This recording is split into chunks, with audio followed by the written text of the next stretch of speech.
talking about immigration today on Kababayan LA because it is in the news. Something's going to happen. Something's bound to happen.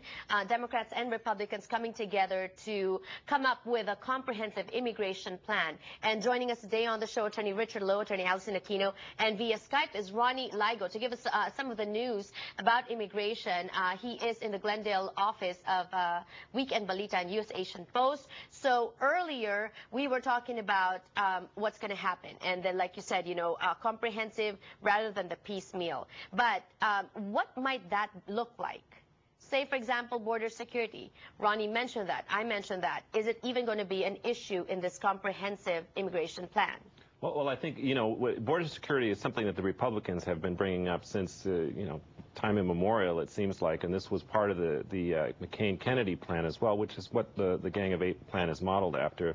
And I'm not so sure how that's going to work into the program. Their idea is that we're going to have some metrics that we can measure objectively whether we've met these border security parameters. But I don't think that that's necessarily as big of an issue as it's made out to be, because really we've spent billions on border security since 2006, $4.5 billion on infrastructure.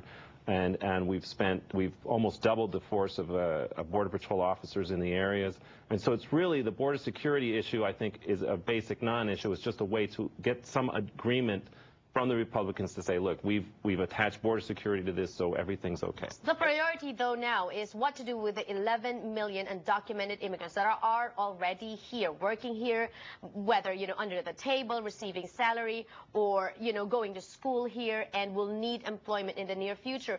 Ronnie, what do we see in the news about the 11 million undocumented immigrants? Yeah, I'm going to talk about two issues here because as far as the Asians are concerned and the Pacific Islanders, their main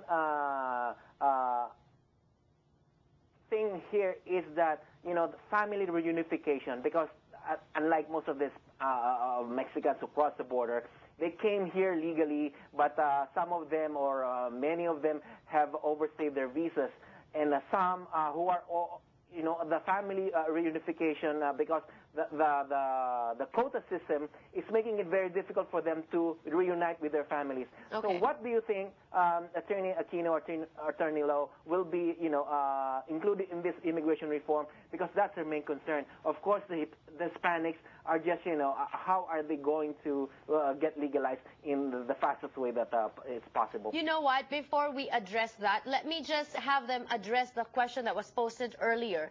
Because 11 million undocumented immigrants, there's so much that's being tossed about regarding them. You mentioned that the last time we had something for immigration was in 1986 when amnesty was given, and obviously there's not going to be amnesty this time around. Allison, what's it looking like for the 11 million undocumented immigrants out there? Well, actually, Ronnie's question and your question do kind of tie in together, because there is a recognition that people who have been overseas, who are waiting to be reunified with their families, that needs to be addressed as well. And so part of the plan for this comprehensive immigration reform is to provide a path toward legalization, toward their green card, toward eventually citizenship for those who are presently unlawfully residing here in the United States. Okay.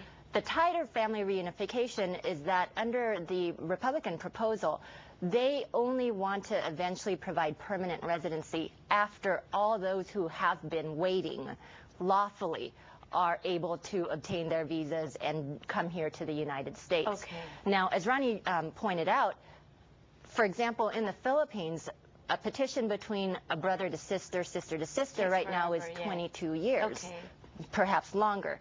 And so that's why the proposal seems a little bit difficult, because what are you going to do? Have people who are here waiting 22 years in order to acquire permanent residency? Right. And so that is part of the overall solution, is making those waiting lists hopefully shorter so that we can have individuals who have been waiting a long time come in before those excessive long periods of time, because that is actually part of the reason that has caused this problem to begin with. Right.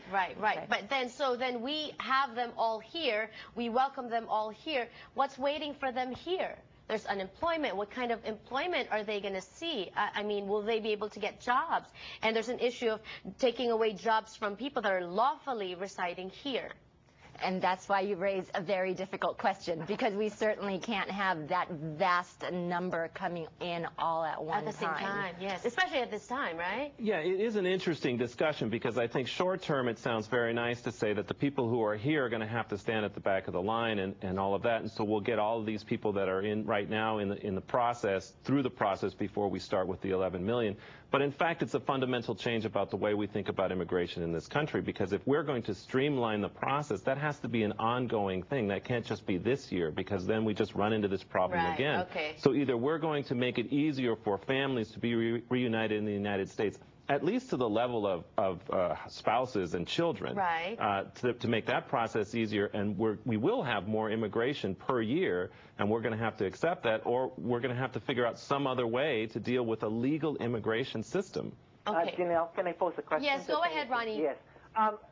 Speaking of those 11 million undocumented immigrants, one of the proposals were, that they pay taxes just in case, this immigration reform happens.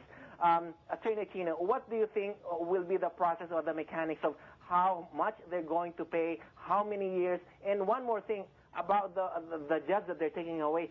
Are they already being employed now? That's the reason why they said that, some Americans, not only are they taking away jobs, but they're accepting cheap labor.